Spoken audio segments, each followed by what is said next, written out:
Welcome to Finding Certainty with your host and U.S. Army veteran, Patrick Laing.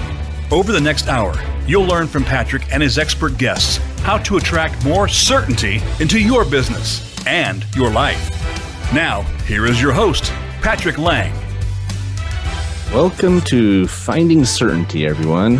Very pleased today to have a good friend of mine as our guest, and also a consummate expert in her field of expertise. We're going to get into this, but Simone Kvalheim, thank you for being here today. Really excited to speak with you and have you share with our listeners your extraordinary story. Well, thank you, Patrick. You know, I've been listening to you since you started Finding Certainty, so I'm so excited to be a guest. So thank you for having me. It's our supreme privilege and honor. Over the last several months, I've gotten to be good friends with you and your husband, Rick. It seems like we follow each other around. Every event I show up, you're there, and every event you show up, I'm there. And we just we're kind of like the Three Musketeers, aren't we? I can always count on the Kvalheims being there and supporting and just cheering on the causes that we're involved in. And it's just such a privilege and such a pleasure to see you too. So, you're so active and involved here in the community here in Las Vegas. And it's just been really a pleasure for me. So thank you. I hope you feel the same. Absolutely, Patrick. I met you before we actually moved to Vegas, and we've only lived here now for 6 months. And if you had asked me a year ago, would I live in Vegas? I'd have said, no way, coming from California. Because all I knew was the Strip. Right. There is so much more to Vegas. And on top of that, besides the fact that gas is a lot cheaper and things are a lot cheaper, the people here are amazing. So don't judge Vegas by the Strip. I completely agree. And it's funny because you totally echo my own sentiment. We relocated here from San Diego in March. And I say it's because it put us right in the middle between my family in Utah, her brother in Phoenix, and we like San Diego. So this puts us kind of right in the epicenter. But I was reticent. I was hesitant to move to Vegas because I'm not a huge fan of the desert. And, Vegas has this image, I guess, of Sin City, and that's not us. We're very conservative and we don't drink, we don't gamble, but we love Vegas, right? So go figure. Why is that? Well, it's lots of reasons, and you hit a couple of them. The people here are wonderful, right?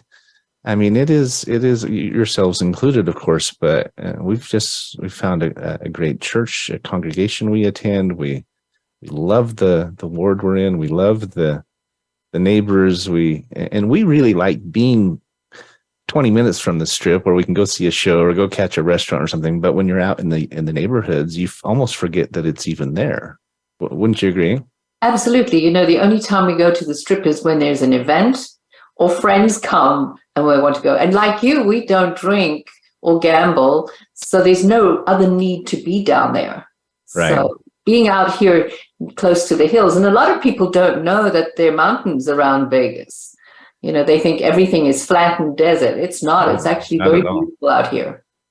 I love looking at the mountains, and my wife actually loves the cityscape. When you look down on the lights from up here on the hillside, it's really beautiful. And you make a good point. We either are going into town for a conference or a workshop or something, seminar, or usually taking friends. But I like the fact that almost every time, it's easily 90% of the time, someone says, I've got to go to a conference.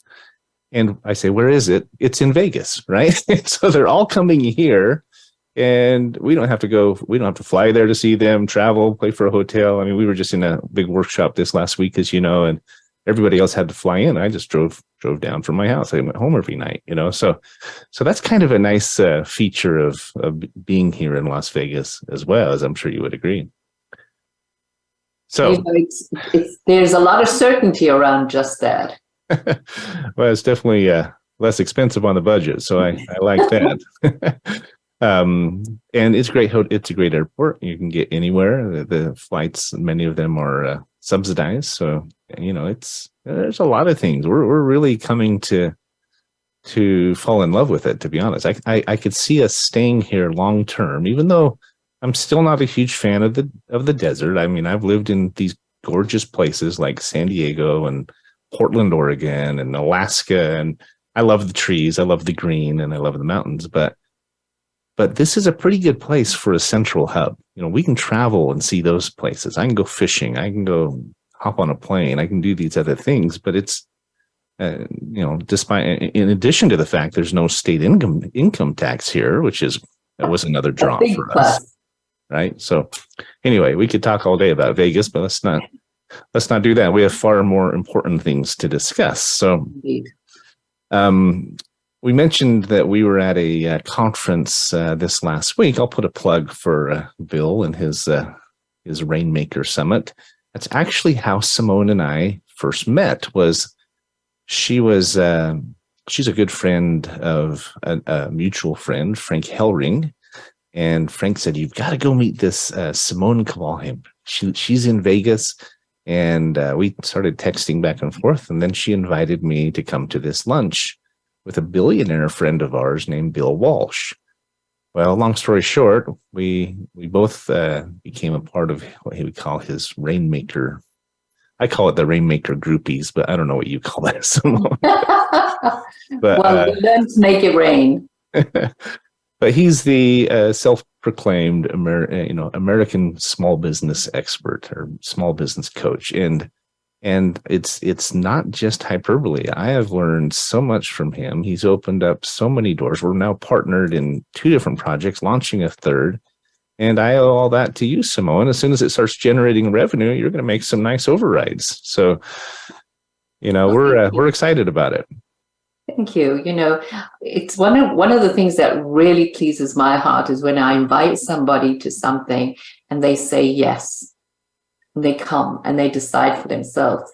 Because there's so much noise out there in the business world, the health world, our family world, a lot of people say yes. And then they don't show up. And we know 80% of our success in whatever we do is about showing up for our health, showing up for our success, and showing up for our life. And so you're one of those people I know who always says yes and figures it out. Yeah. Well, I certainly try to be. I agree with you. Half the battle is actually showing up and making the effort. And it's not always easy. This last week during Rainmaker, it was 5 days between Rainmaker and Ultimate Wealth Camp. And the last day is the Icon speaker training, as you know. And, I got there late a few days. I had to leave early a couple of days because I'm also managing, my wife, church responsibilities. I had a client who came to town, so I probably saw about 80% of it. It was a repeat for me since I attended in Orlando back in October, but even though I'd been there once before and it was a repeat for me, I still gained so much from what he taught. And anyone who doesn't know Bill Walsh, he really can help take your business to the next level. I highly recommend you check him out. Look up either Power Team International or Rainmaker. Bill Walsh, he's all over the internet. So thank you, Simone. I really appreciate the introduction. And, I look forward to learning lots more and doing lots more with him. So let's talk a little bit about you and put you on the hot spot or the hot seat. I always start the show by explaining 2 of the reasons why I've invited this guest. And really, when it comes to Simone and Rick as well, because they're a power couple. The first reason I wanted to invite you was what you are doing to help bless seniors, to help reverse Alzheimer's. And I know that's a big statement, right? Not just to prevent or help or serve, but reverse Alzheimer's. That has got to be addressed. That message has got to get out there. So, I know you've spoken on several different stages about that. If you look at her bio, it's like a who's who of the world's greatest influencers, and there's Simone right in the middle of them all. But so that's the first reason. We got to get this message out. It's very important. It is life-changing. And so, and secondly, you took the words out of my mouth when you talk about showing up, because that's what you and Rick do as well. You are always showing up, not just for your own projects, but showing up and supporting others, showing up and cheering them on, showing up and networking and serving. And it was from the very first time I met you, Simone, that is what has impressed me in and about everything else. But that's really made an impact on me. I try to do the same, but I think you do it in spades better than even I do. So thank you. So I really appreciate that about you. But let's start out by telling a little bit about your background. I know you're from Zimbabwe originally. I love the accent. I wish I had. My accent still. I used to have a British, kind of a New Zealand accent because I lived in New Zealand as a child. So I had a Kiwi accent. I was a transplant. My dad worked there in the South Pacific for a time, but I came back and had this Kiwi accent for years and years. And people would always say, "Where are you from? Are you from England or something?" I think I've lost most of it because it's now a blend of Utah and Texas and Alaska and Italy, and I've lost most of it. It's been 40 plus years, but I love your accent. But tell us a little bit about what brought you to where you are today, because as a senior and an Alzheimer's expert, you've had your journey, right? Maybe talk about your father, if you would, and how you arrived at the place you are now where you're doing so much to bless those in need in this space. Absolutely. Well, I always, starting off with where I come from, I'm originally from Zimbabwe. So I say to people now that I live here in the United States, and let me tell you, I love this country. I always say to people, I'm a white African-American Latina. And everybody, just like you, they laugh and they go, what does that mean? Well, it simply means my father was English. My mother was Spanish. I was born in Zimbabwe, and I am soon to be a citizen of the United States. So epigenetically, I'm a white African-American Latina. I love that. When it comes to how I got to where I am, I must tell you that I'm very excited to share that I'm a university dropout. I dropped out of pre-med, out of medicine first year. And for a long time, that worried me to say that. But now more than ever, I'm excited because it shows that I've always had this love for medicine, for health, and the body's ability to heal itself. But I'm not attached to allopathic medicine. And so I can say a lot of things and do a lot of things that a doctor can't do because of the allopathic situation here. And the reason why I dropped out was simply this. I could barely pull apart frogs. And in your first year, you had to work on a human cadaver. And I hated even the sight of blood. So you would say, well, why would you be a doctor? Well, you don't need to be a doctor that sees blood and handles blood. So I left that and have had for many birthdays around the sun, I might add, this love for the body, for health and wellness. And I then, because I couldn't do that, I went to the other side of the scale. I became an evening wear designer and traveled the world, lived in South Africa, lived in Hong Kong, manufactured in Hong Kong, went to Australia. And it was while I was in Australia, I worked with Tony Robbins. And I met my husband at an event called Date with Destiny. Now, that's not a place where you go and hook up with people. This is really expanding and understanding one's potential. And he was in my line when I was coaching people on how to get up a 40-foot pamper pole. And that's how we met. We met 10 years before we married. And it was one day, you love this, it's when AOL became worldwide and that noise became synonymous with worldwide contact. And he contacted me through AOL and he said, you know what, you need to stop standing on your head in the Southern Hemisphere and right side up and come to the United States. And so he wooed me across the ocean with some beautiful poetry and great memories. And so we've been married now for 22 years. And it's a great story. I love him. He's the love of my life. We do everything possible together. And one of those things was taking care of his parents. He had the most phenomenal parents. They are deeply centered in my heart. I spent more time with them than I did with my own parents, such that we they asked us to move in with them when Rick's dad was diagnosed with cancer. And she was off the old school. She was on a drug called warfarin and Coumadin, and couldn't eat anything green. And he had cancer and he needed to eat everything green. So we moved in and took over all of their supplementation, their food, so that they could live what we thought was the rest of their life with us healthily. And that lasted, I must tell you, 12 years. So I'm very grateful for the opportunity to live with them. His mom, the perfect person when I look at how I would love to live my life and pass away. She was 90. She went to the gym in the morning, paid her taxes at lunchtime. And then that night she had a massive hemorrhagic stroke and lasted in a coma for 6 days, where everybody, more than 100 people, came to say goodbye. And I thought, well, that is phenomenal.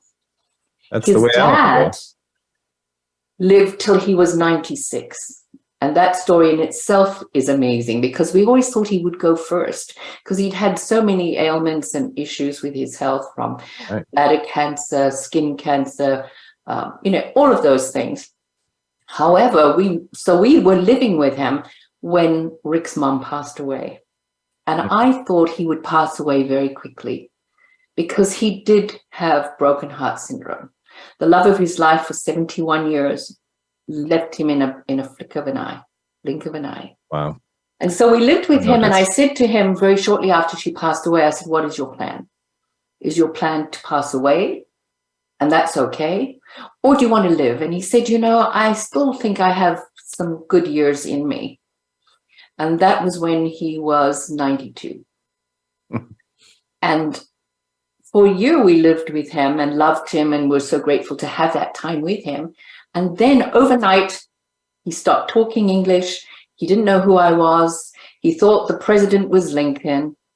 And when that happened overnight, I called the paramedics. They took him to hospital. And within a few short hours, they said to me, your father-in-law has Alzheimer's. And I go, how is that possible? Well, they didn't have an answer for that, and forced us to look into taking him to a memory care. They call them memory care now, but it was nothing short of a homeless shelter. It made One Flew Over the Cuckoo's Nest look like paradise. And we said no. So we put him in a rehab center for a couple of weeks, learned how to take care of him, brought him home. Everybody thought he would not live more than a couple of weeks. Well, I'm happy to share that he lived more than 2 years. Wow. And we brought him back from that, such that he was able to talk at a conference about stem cell activation, because that was one of the key things for him.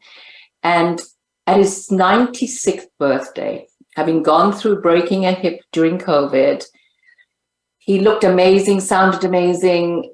And on the way home, he said to my husband, it's time I go home. And Rick said, we're going home. And he said, no, it's time for me to go home to my wife. Within 45 days, he willed himself away. He passed away in my arms. And I always look back at what he left us. He left us this legacy that enabled us to work with other people, to reassure people that you can prevent it and you can reverse it. We're not talking about curing, because, I'm not a doctor. I can't make medical claims. But we can certainly reverse the horrible effects of Alzheimer's if somebody has the mindset and determination to do that.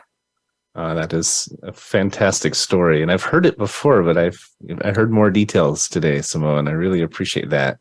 We are up against our first break. We'll be back here in a minute, but I want to make one point, if I may, because you talk about not liking sight of blood and not being able to dissect a frog and so forth. And I know that was one of the reasons you came out of medicine, decided on a different path.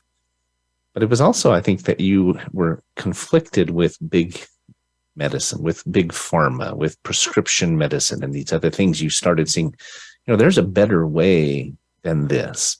So when we come back, I want to talk more about that. Let's get into how you're helping reverse Alzheimer's, have the discussion on the big cabal, big medicine cabal, as you call it.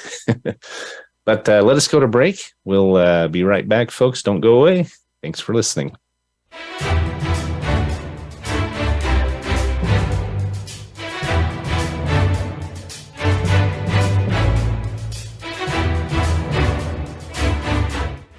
Become our friend on Facebook. Post your thoughts about our shows and network on our timeline. Visit facebook.com/Voice America.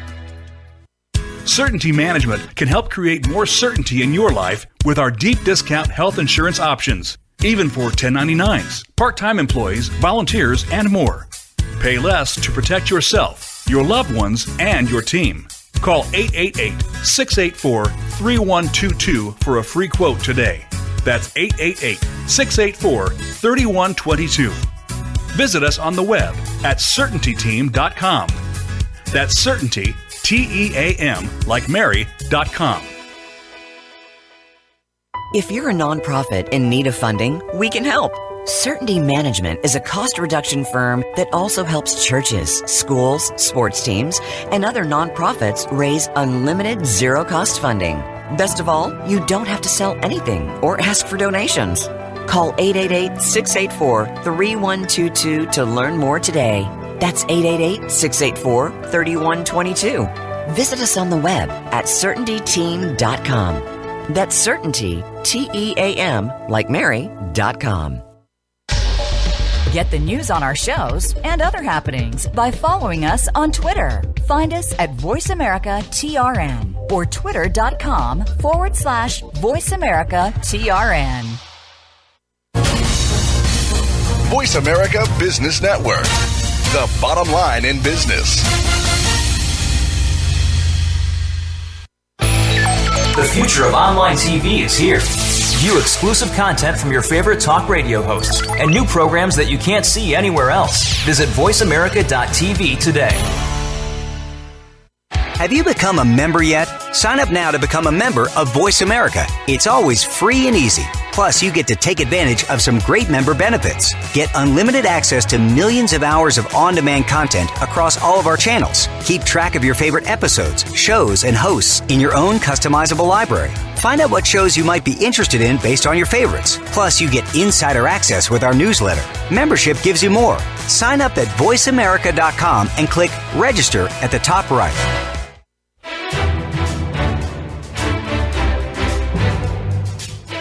You're listening to Finding Certainty with Patrick Laing.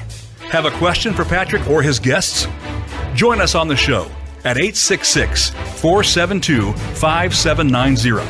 That's 866-472-5790. Now, back to the show with Patrick. We're back with Simone Kvalheim. Now, do you say Kvalheim or Kvalheim? Kvalheim. Okay.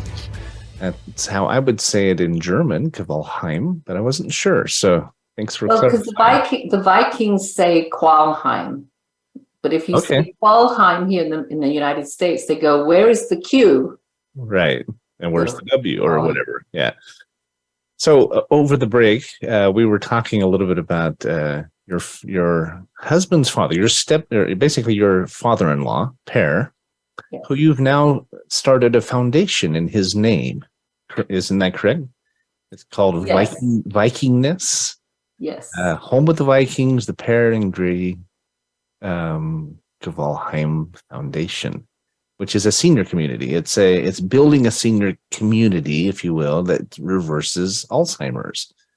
We were talking a little bit about just how your feelings for your father-in-law, how you were adopted, you found out at 35 years old, which is incredible. And then your father passed away not long after you were married to Rick. So Per became your dad, because I get confused sometimes. I think I keep thinking it was your father that you helped turn back the clock on the Alzheimer's with, but it was actually Rick's dad.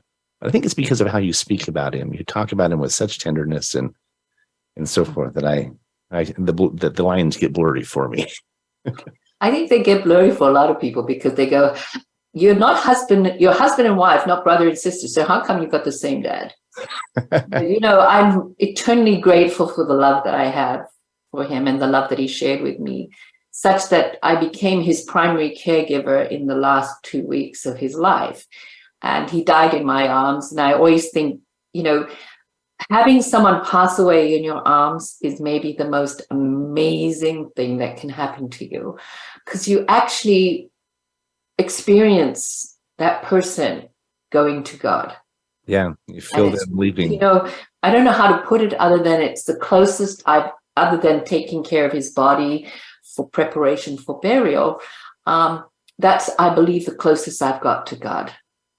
And for that, I love him dearly. We refer to it as the veil. There's this veil over our minds. We can't remember or can't see that side of the universe, but the veil, as we say, becomes very thin in those moments. I've always liked that definition.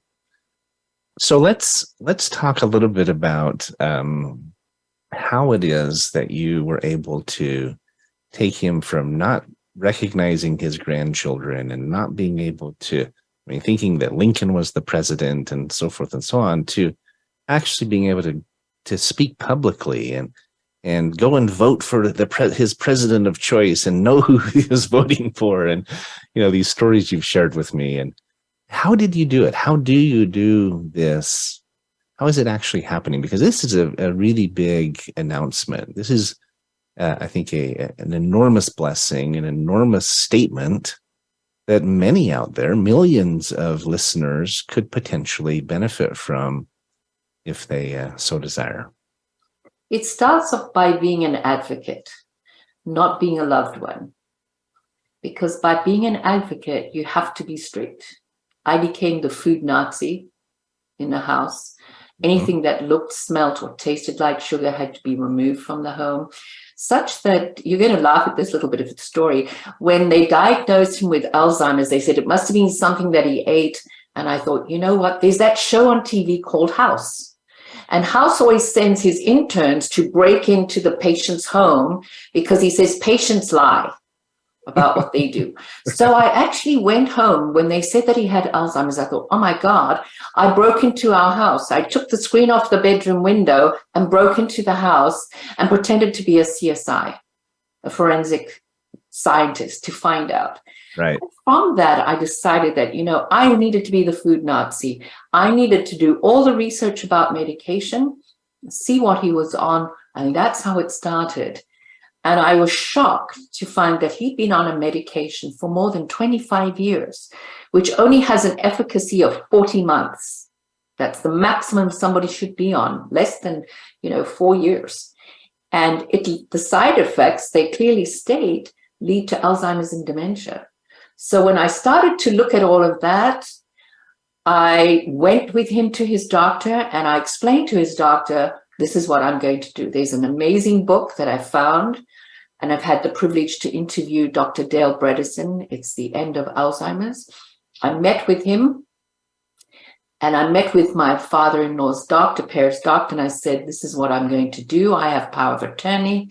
He said, anything I can do to support you. Now, he was a young doctor, and he was going through a lot of what I went through when I also decided to drop out of university medicine. And that was every day a doctor violates the Hippocratic Oath by saying they will do no harm. As soon as you put somebody on medication, it has side effects, you're violating that. Such that in the United States now, doctors do not have to swear to uphold the Hippocratic Oath. Really? I didn't know that. Big pharma. Yeah. So that's when I say I'm not a doctor. I don't have to worry about HIPAA. I can tell you about PEAR. I can tell everybody about PEAR. I'm not violating any confidentiality there. And to the rest of the family, they were horrified. They'd say to me, well, did you get permission from the doctor? I said, getting permission from the doctor to take some of their medication is like going to a drug dealer that sells somebody cocaine and saying to them, I want to get off my habit. They're going to go, no, let me give you some more. And that's what they were doing with PEAR. Every time something happened, they would give him something else. So we got him off that. And within a very short time, let me tell you, with 2 months, just looking at nutrition and medication, we were starting to see some significant results. And then I had the absolute amazing opportunity to meet with a scientist called David Schmidt, who has created a technology that activates and regenerates your stem cells. And I had done research. And I couldn't find any way to improve the stem cells within his brain, because you can't go and have an injection in the forehead, right? You can have it in your shin, you can have it in your knee, you can have it in your shoulder, but not in the brain. And he created a piece of technology that you'll see here that activates using light, and on the premise, as Einstein says, that we're packets of light and vibrating at a frequency. This stimulates the body to heal itself. So with that, within 4 months, he was almost back to normal. Within 6 months, I did a presentation to a whole group of doctors in California talking about stem cell activation, and he was one of the speakers at 95 years old. Mm-hmm. And people say, at that age, you have no stem cells to regenerate or to re-age or to make younger. Well, I challenge you. I challenge everybody, because it does work. And so with all of that, and maybe the most important piece to that is that Rick and I believed. It's that belief. It comes from the heart. It comes from God. We believed that we could make a difference and that he would heal. Too many people know that their parents or their grandparents have been diagnosed, or their husband, because we know people now as young as 50 are struggling with Alzheimer's. The members of their family just accept the diagnosis. And so they buy into that. And that kind of exacerbates the problem, because they'll say, you know what, he's got cancer at his age, he's going to die, let him eat whatever he wants to.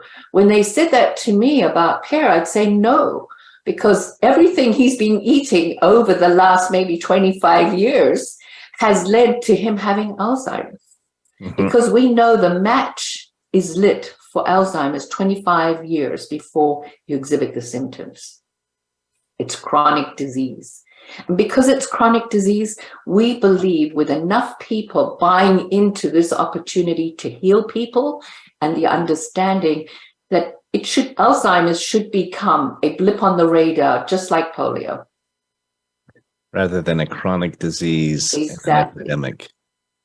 You made a comment at the conference this last week, and I don't know if you realized I was listening. We were sitting next to each other, but I heard you say something about senior moments. And how people say, oh, I'm having a senior moment. And, there is power in words. Our brains, our intellect, our mindset has real power. I know there's the movie The Secret and others, Think and Grow Rich, that's, international bestseller. And there is a lot of documentation and research and data that have gone into this. But I used to think as I was growing up, we hear this saying that attitude determines our altitude, right? And I thought, well, that makes sense. If I have good attitude, I'll work hard and probably do more. But I've since come to learn in the last 50 plus years that it goes way beyond that. It's not just having a good attitude and working hard. It literally has almost a magnetic or a organic effect on our lives, on our careers, on our health, etc. They have technology now where they put, the different nodes on your brain, and they're able to measure the brain waves, right? They measure the frequencies of a positive thought versus a negative thought, and they've proven that a positive thought vibrates something like 10,000 times faster than a negative thought, and it actually attracts toward its similar frequencies. Now, you know a lot more about this than I do, but I've come to believe that there is something to that it's not just hyperbole. It's not just it's not just a seminar that somebody's giving and wants you to buy into. I mean, there is real strength in that, in the language we use, in the thoughts we think, and how we approach these challenges. Do we buy into them and let them consume us?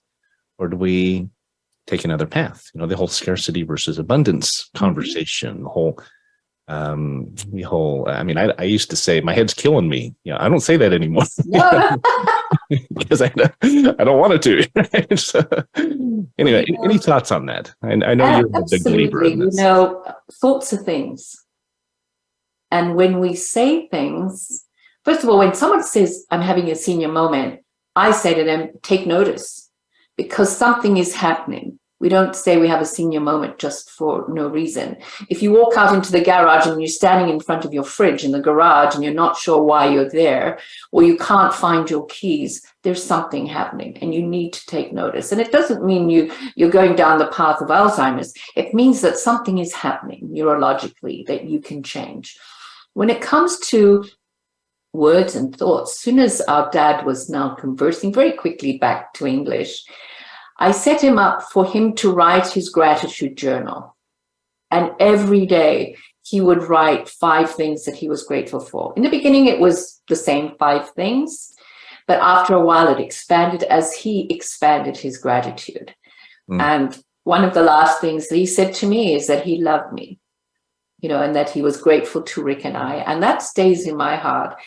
And then the other thing that's really important with people that have Alzheimer's and dementia is creating oxytocin, is the hugging. Every day we would hug him and he'd hug us back. Every night, a powerful piece.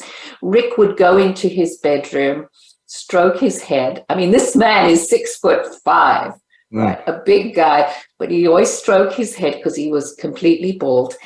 He had one of those beautiful heads, and he would rub his head and say, I love you, Dad. Wow, that's powerful. I mean, that makes me want to cry, just telling you. And that put him to sleep. And we know that sleep, this is another thing. Somebody said at the conference that we were at that made my hair stand up on end. And they said, sleep is overrated. You can do that when you die. My thing is, that's the worst advice people can give you, because you can die from not having sleep. I agree. Sleep is important to regenerate the body.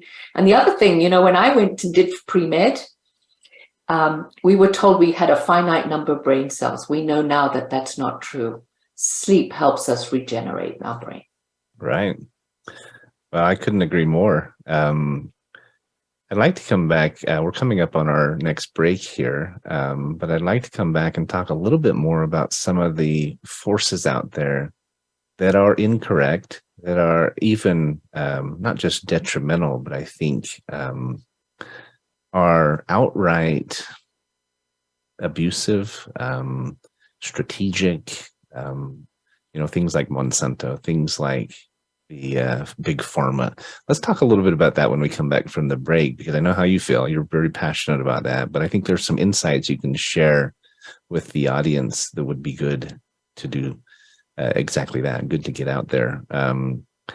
We've got about 1 more minute here, but as you talk about oxytocin and endorphins are the same.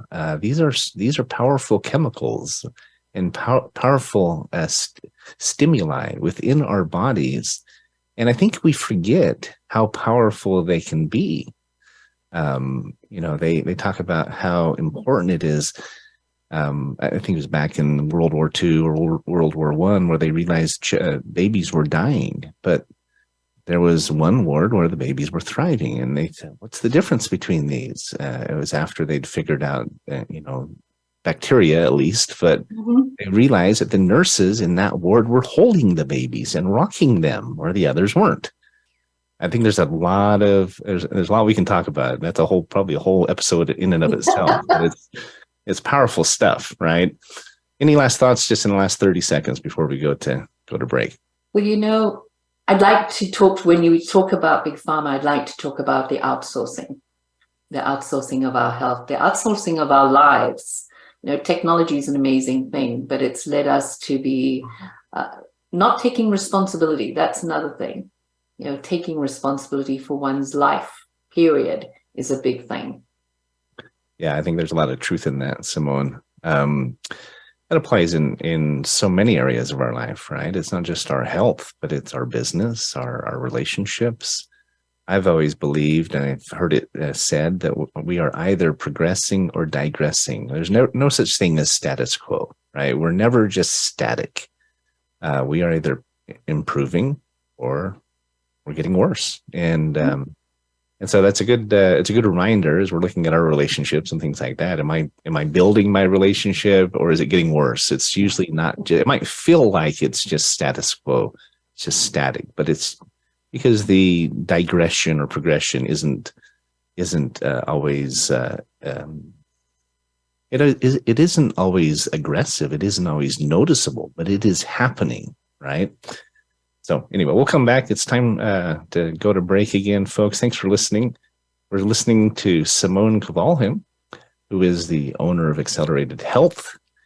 We'll talk a little bit more about your businesses when we come back, because you're doing lots of different things. You're involved with a lot, and I didn't really do a bio at the beginning. I'll explain why as soon as we come back.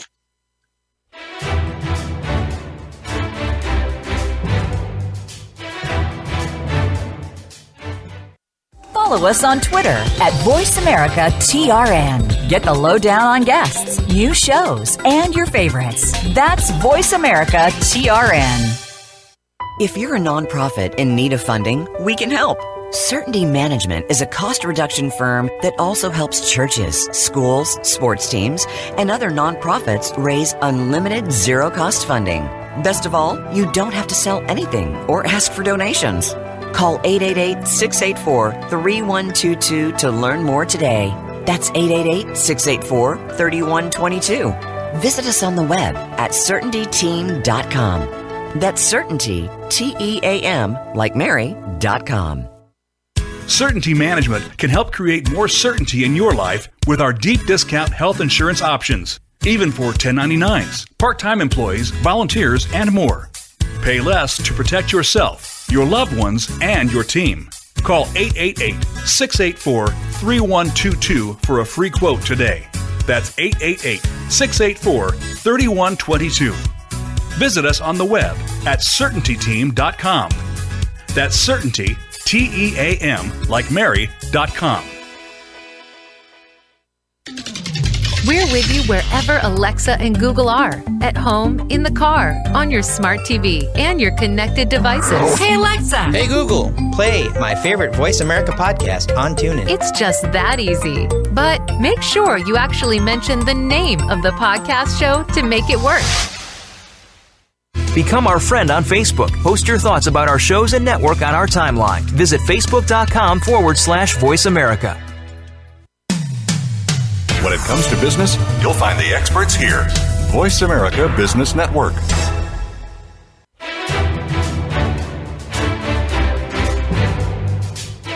You are listening to Finding Certainty with Patrick Laing. Have a question for Patrick or his guests? Join us on the show at 866-472-5790. That's 866-472-5790. Now, back to the show with Patrick.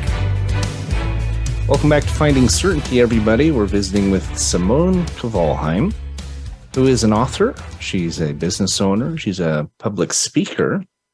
She actually owns several different projects, including a senior magazine named Boomerang, a senior transition company named Love Mom First, which I love that name, and her health-focused business, Accelerated Health, which is, again, focused on not just preventing, but reversing Alzheimer's, as we've been discussing. So, as I've gotten to know you, Simone, I keep learning little things about you. I mean, the fact you've been on the stage with the likes of Sharon Lecter and Tony Robbins, and I mean, the list goes on. And I think I'm impressed, and then I learn more, and I'm even more impressed. So I love your statement. If I can just say, I love your statement about how you say you're committed to adding years to life and life to years.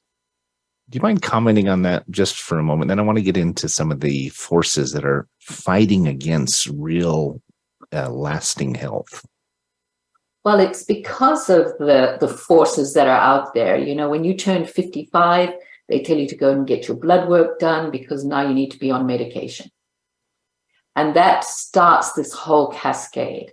You know, I don't have medical insurance for the simple reason I don't believe that I need to, at this point, go in, have my blood work done, and put on medication, because a lot of people do that. And because their medication is so inexpensive, they don't think twice about what it's doing to them.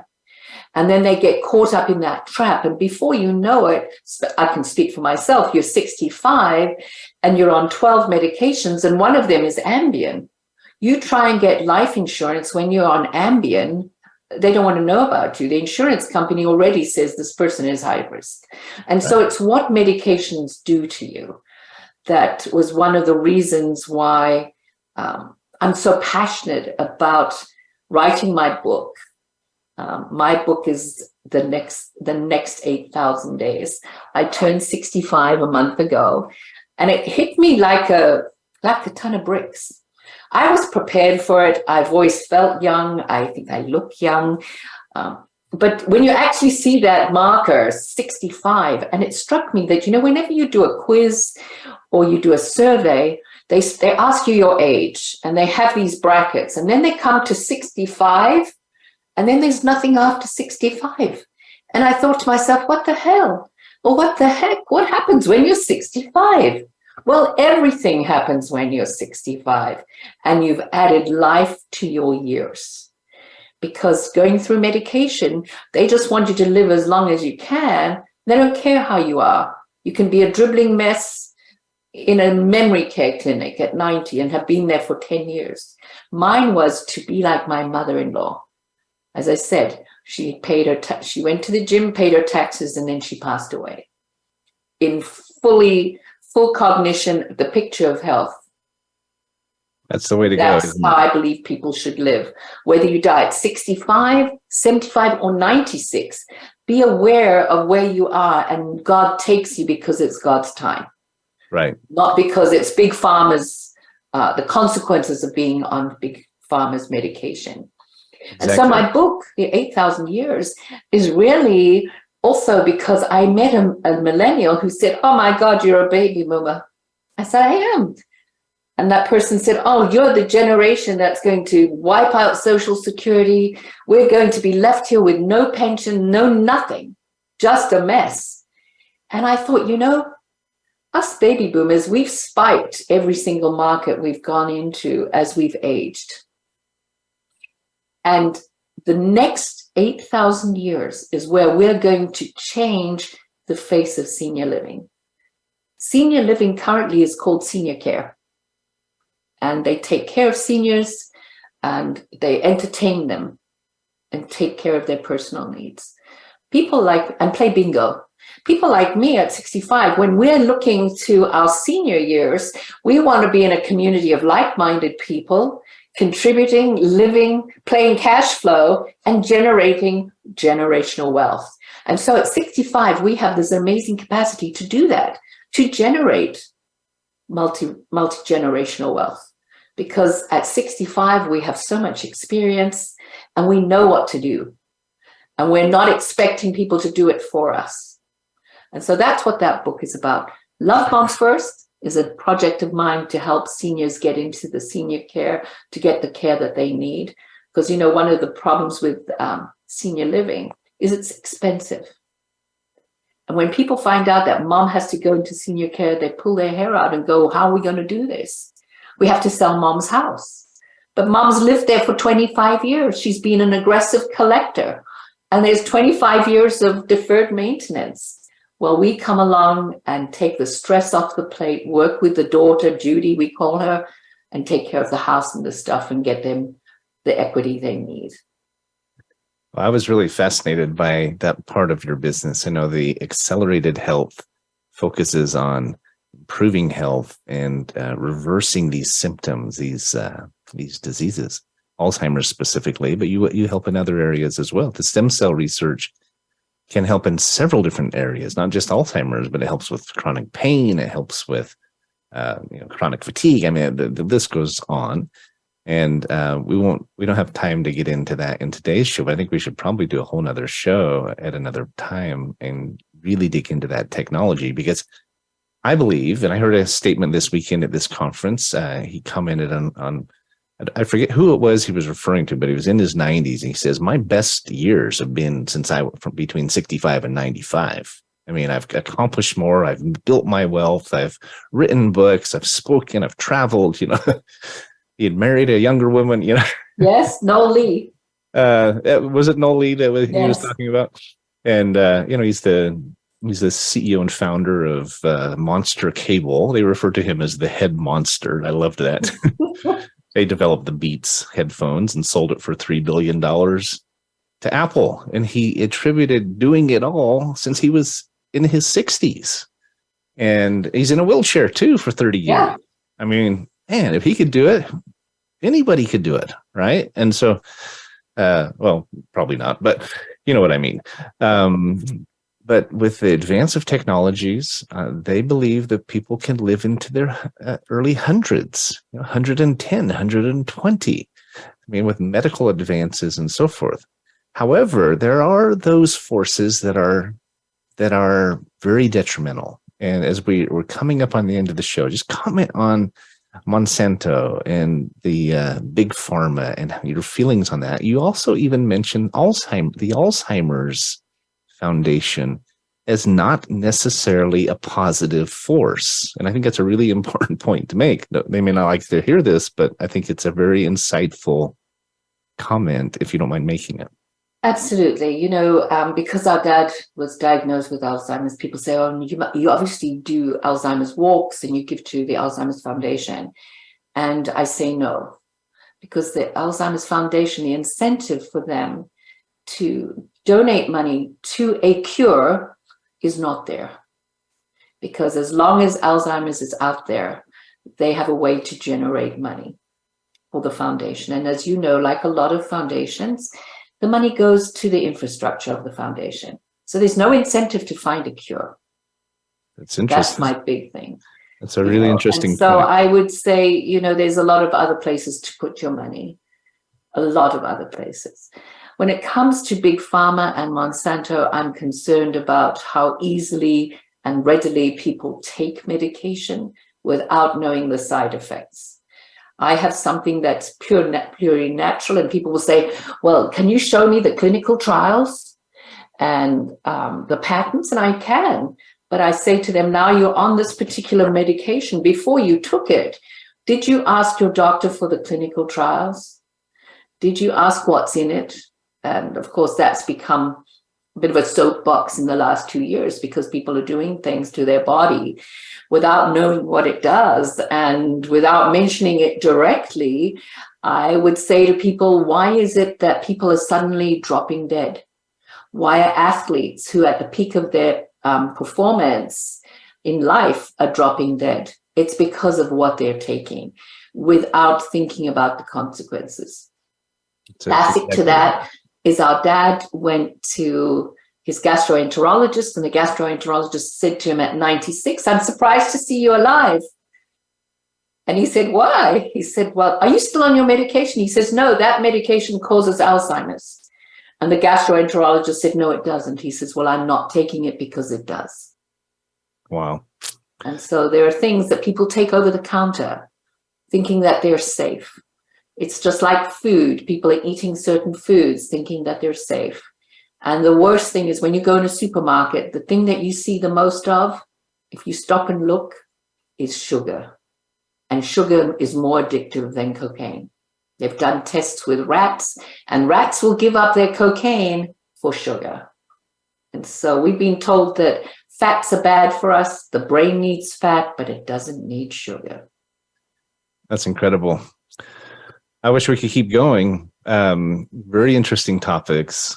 What you're doing, Simone and Rick, shout out to you. What you guys are doing in these areas to help is just really impressive.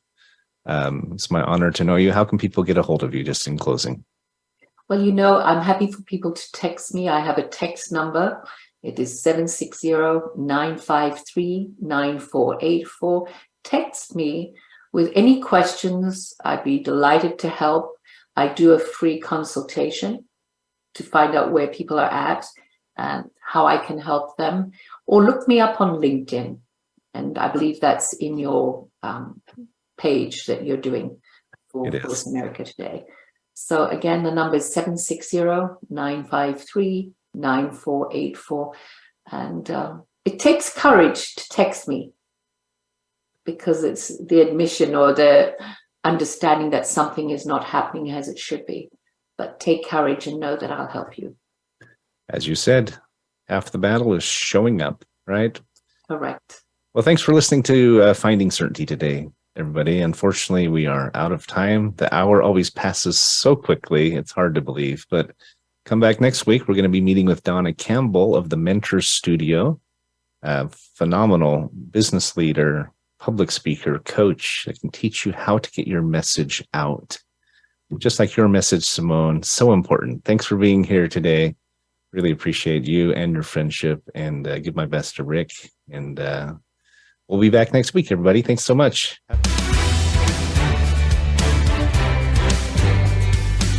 Thanks for tuning into today's episode of Finding Certainty. We hope you've gained some more insight into how to create more certainty in your own business or nonprofit. Join us next week for another taste of the Certainty Experience. Until then, we wish you greater certainty in all that you do.